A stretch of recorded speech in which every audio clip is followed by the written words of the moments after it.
Welcome to Veera Mani online classes. कैसे हैं आप लोग? बेटा आज हम लोग आप लोग के सोशल साइंस में चैप्टर नंबर 4 के आगे का पोर्शन जो है उसको कवर अप करेंगे।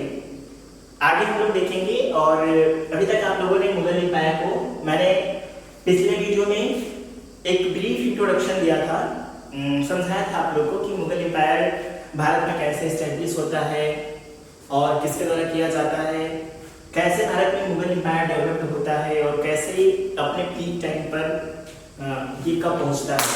साथ में बेटा जब पढ़ाते समय मैंने आपको भी समझाया था कि मुगल एम्पायर का जो टाइम पीरियड था वो स्टार्टिंग तो हो जाता है बेटा 1526 में, जो कि बाबर के द्वारा शुरू होता है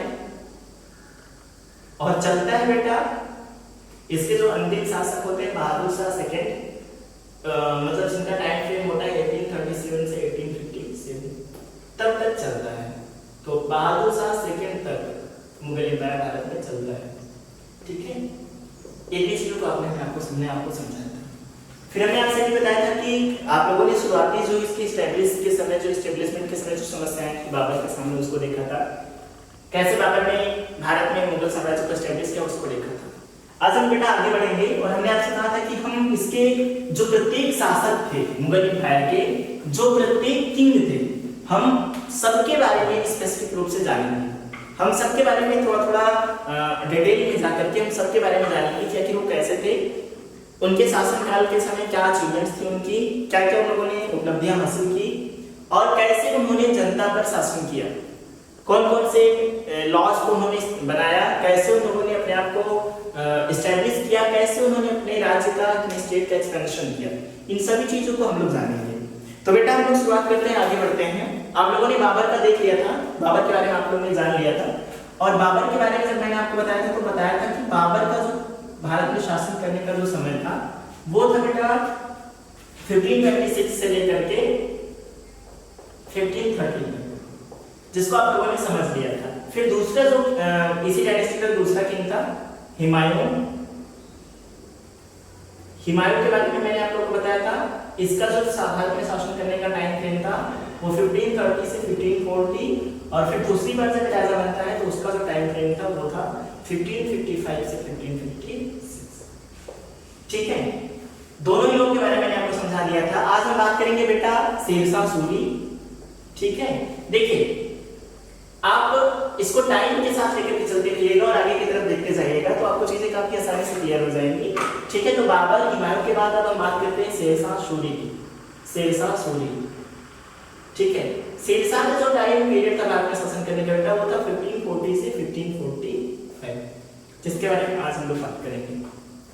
और थोड़ा सा आगे बढ़ते हैं बेटा तो हम बात करेंगे, देखिए 56 तक पहुंच चुके हैं आप लोग।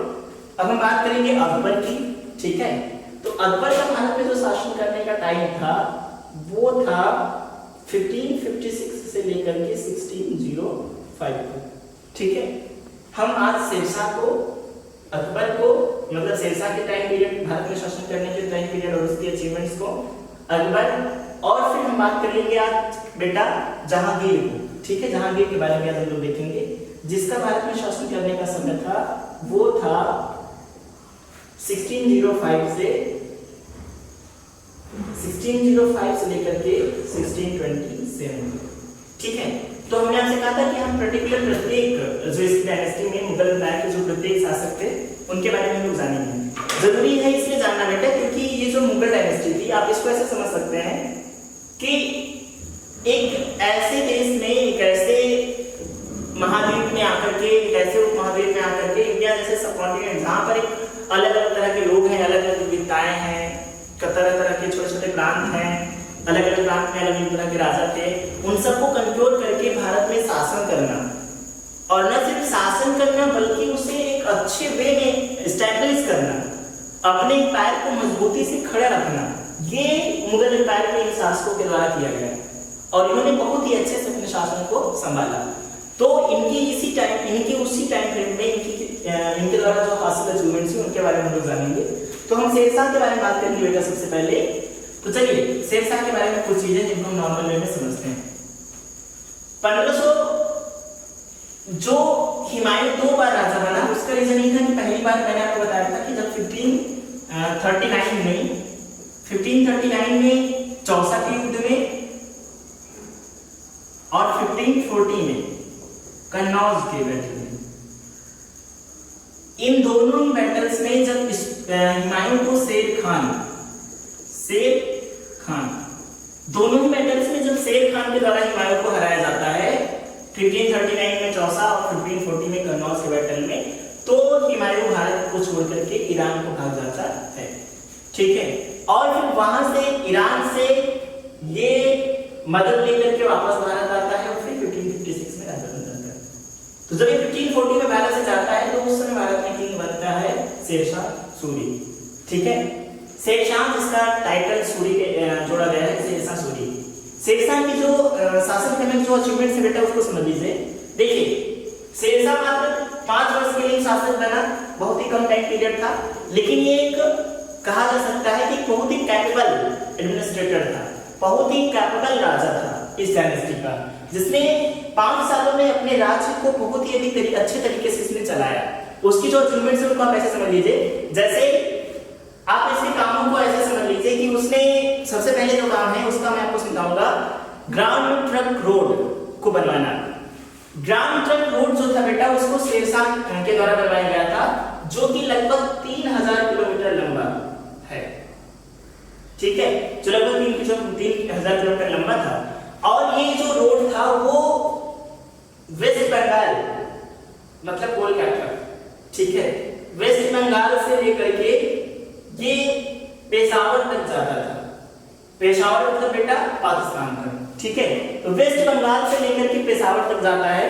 और ये जो ग्रांड ट्रंक रोड था ये भारत के प्रमुख शहर जैसे आगरा, दिल्ली और पाकिस्तान के लाहौर, इन सबको जोड़ते हुए पेशावर तक जाता था। मतलब ये जो ग्रांड ट्रंक रोड था वो शेरशाह की बहुत बड़ी उपलब्धि थी, अचीवमेंट थी। मतलब आप इससे समझ सकते हैं कि ट्रांसपोर्टेशन को मजबूत करने के लिए, ठीक है, इसने काफी अच्छा प्रयास किया। और जिसके अचीवमेंट से बेटा वो ये थी कि भारत में छोटे छोटे अस्पतालों को खुलवाना, ठीक है, और फिर अस्पतालों के द्वारा इलाज की व्यवस्था करना, सड़कों के किनारे पेड़ों को लगवाना, ठीक है, ये थोड़े छोटे काम थे जो शेरशाह ने अपने शासनकाल के दौरान किया। इससे इस छोटे से टाइम पीरियड के दौरान जो इसका टाइम पीरियड था, छोटे समय के लिए इसने जो शासन किया, इसने अपने आप को इन्हीं कामों के द्वारा दिखाया कोई कैपेबल था। उस वक्त मतलब राज्य की जो राज्य जिस टाइम पर उसने किया, उसने दिखाया कि वो इस छोटे टाइम पीरियड में ही राज्य के उसके जो अचीवमेंट्स थे उससे पता चलता है कि शेरशाह एक कैपेबल राजा था मुगल एम्पायर का। अब हम आगे बढ़ते हैं बेटा, बात करते हैं अकबर के बारे में। देखिए आप लोग को अकबर के बारे में काफी अच्छी सारी चीजें पता है। देखिए आपको अकबर के बारे में आप लोगों ने नाम सुना होगा, पता तो नहीं है, अगर आपको पता नहीं है तो आपको चीजों को अच्छे समझते रहिए। देखिए अकबर का जो भारत में शासन करने का जो समय था वो था 1556 से 1605। इस लंबे टाइम तक शासन कर इसने किया और इस लंबे समय तक शासन करने के दौरान इसकी जो अचीवमेंट्स थी, पूरे मुगल एम्पायर में एक्सपेंशन की बात की जाए, मतलब बेटा अपने राज्य को बढ़ाने के बारे में, ठीक है, राज्य के विस्तार की बात की जाए तो अकबर इन सब में सबसे आगे था। जैसे इसने मालवा, रणथंभौर, ठीक है, अहमदनगर, ठीक है, और सिंध, अगर हम कश्मीर की तरफ जाए तो सिंध, कश्मीर, इन सभी स्टेट्स में अकबर का शासन था। इन सभी में अकबर ने कंट्रोल किया, इन सबको अकबर ने जीता।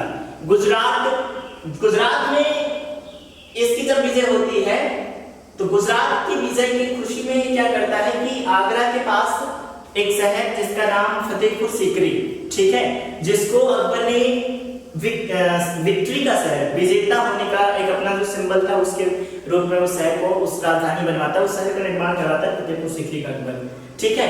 तो अकबर की जो एक्सपेंशन की जो राज्य को बढ़ाने की जो प्रणाली थी, जो सिस्टम था, वो बहुत ही सिंपल था बेटा। उसी सिस्टम को हम लोग यहाँ पे समझेंगे। देखिए जिस समय भारत में मुगल एम्पायर अपने आप को एस्टैब्लिश इस समय कर रहा था, उस समय भारत में राजपूत, ठीक है, उनका वर्चस्व था, राजपूतों का और कुछ हिंदू राजा भी थे, जैसे मराठा वगैरह का भी धीरे धीरे मराठा वगैरह की धारा धीरे धीरे मजबूत हो रही थी। मेन थे राजपूत। तो अकबर की जो रिलीजियस टॉलरेंस की जो पॉलिसी थी, रिलीजियस टॉलरेंस, इस पॉलिसी ने अकबर को भारत में बहुत ही अच्छे ढंग से शासन करने में इस पॉलिसी ने इसकी मदद की।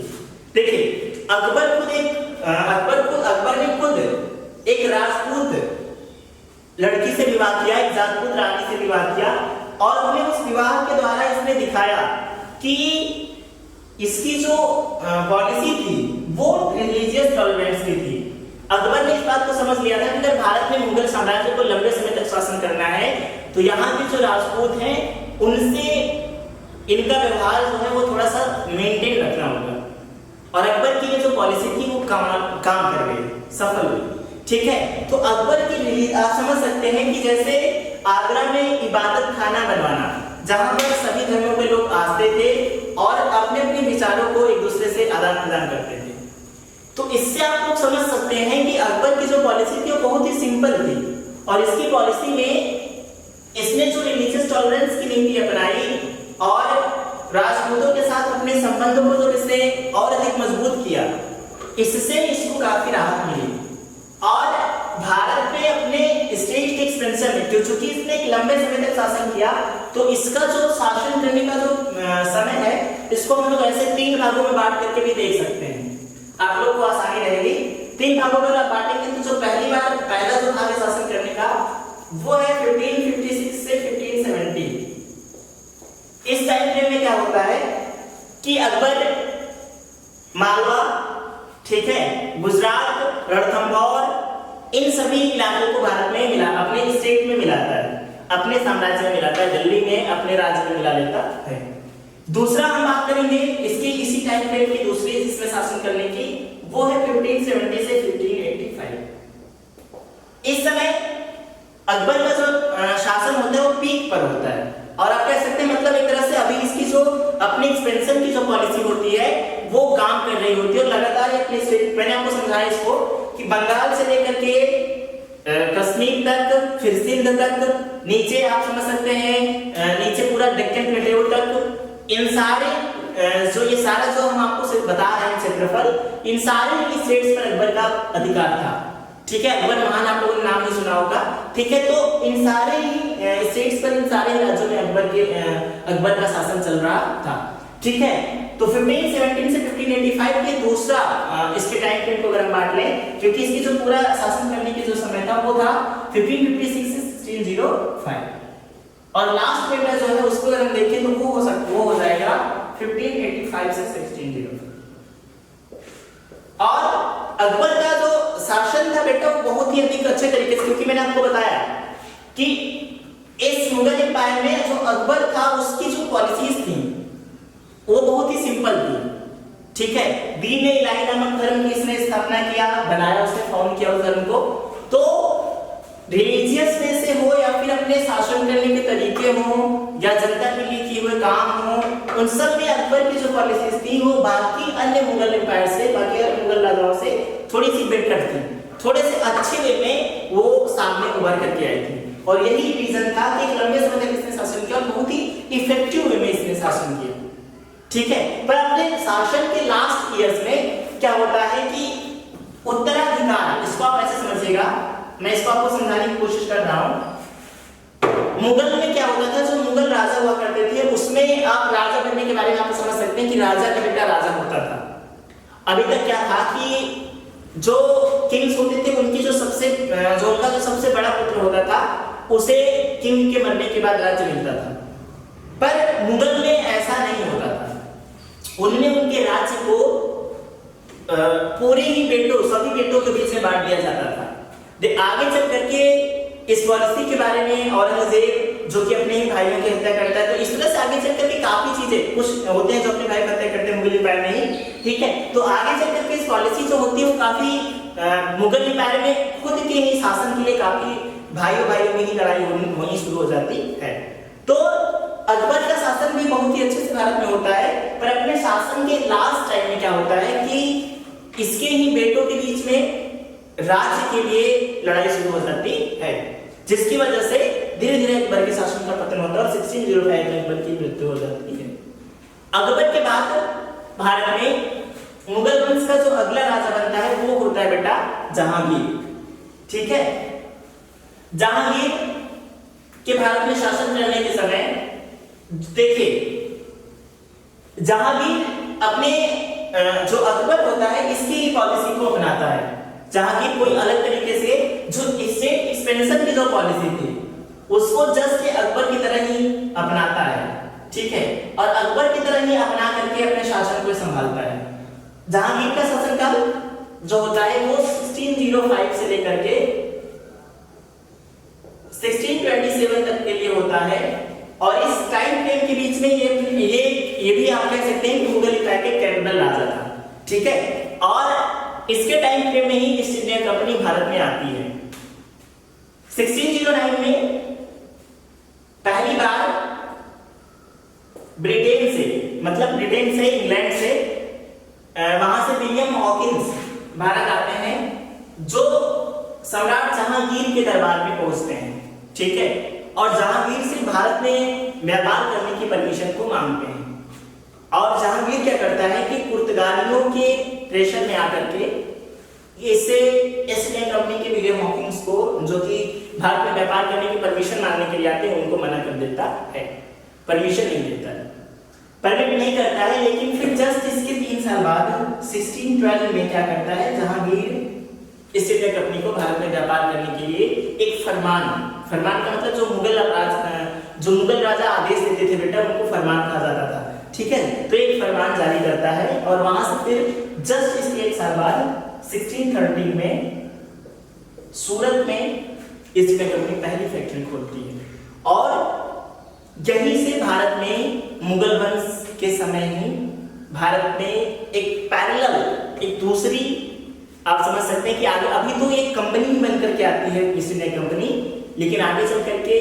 धीरे धीरे मुगल वंश का जैसे ही पतन होता है, जैसे समाप्ति होती है, वैसे वैसे भारत में ईस्ट इंडिया कंपनी मजबूत होती है, और भारत में फिर आगे चल करके पूरी तरह से शासन करने लगती है, जिससे काफी सारे बलिदानी और काफी सारे कुर्बानी के बाद 1947 में हमें आजादी मिलती है। तो अकबर इन्हीं मुगल वंश के समय में ही ईस्ट इंडिया कंपनी भारत में आती है, और मुगल की कुछ कमजोरियों को फायदा उठा करके, इनके राजाओं की कुछ कमजोरियों का फायदा उठा करके फिर भारतीय लोगों के बीच में अपनी पॉलिसीज को सहारा लेकर के भारत में अपने आप को मजबूत करती है। तो बात कर रहे थे मुगल एम्पायर की, तो जहांगीर के समय में ईस्ट इंडिया कंपनी पहली बार भारत में आती है, अप्रोच करती है, और 1605 से 1627 के बीच में जो शासनकाल होता है, इसमें जहांगीर एक कैपेबल, एक अच्छे सम्राट के रूप में उभर करके बाहर आता है, मतलब एक अच्छे सम्राट की भूमिका इसकी होती है। जहांगीर 1611 में मेहरुन्निसा से शादी करता है, जिसका इसके राज्य में काफी प्रभाव रहता है, शासन करने के तौर तरीकों पर उसका काफी इफेक्ट रहता है। तो 1611 में अपनी पत्नी, जिसका नाम होता है मेहरुन्निसा, ठीक है, जिसको नूरजहां इसने नाम देता है बाद में। ठीक है, मेहरुन्निसा पहले नाम होता है उसका मेहरुन्निसा, फिर बाद में उसका नाम नूरजहां देता है, से विवाह करता है, जो कि इसके शासन में उसकी काफी भूमिका होती है। तो बेटा आज हम सिर्फ यहीं तक चीजों को रखेंगे, और नेक्स्ट जो वीडियो होगा, जो नेक्स्ट हम पार्ट लेकर के आएंगे इस चैप्टर का, उसमें हम इन चीजों के बारे में थोड़ा सा और आगे बढ़ेंगे, और फिर आगे बढ़कर के हम और जो मुगल राजा थे, जो इसके बाद जहांगीर के बाद शाहजहां, ठीक है, और औरंगजेब, इन सब के बारे में धीरे धीरे डिस्कशन करेंगे और सबके बारे में जानेंगे। और साथ में ही धीरे धीरे अब आप लोग को मैंने ये भी समझाया था कि बताया था तुरंत कि अब ईस्ट इंडिया कंपनी भी भारत में आ चुकी होती है, और धीरे धीरे वो भी अपने आप को कैसे डेवलप करती है, इसको भी आप लोग जानेंगे। ठीक है बेटा, तो आज के लिए बस इतना ही। जो अगला जो इसका पोर्शन है, अगली वीडियो में इसके बारे में बात करेंगे। ठीक है, तब तक के लिए आप घर पर ही सुरक्षित रहिए और अपना ख्याल रखिए। Thank you.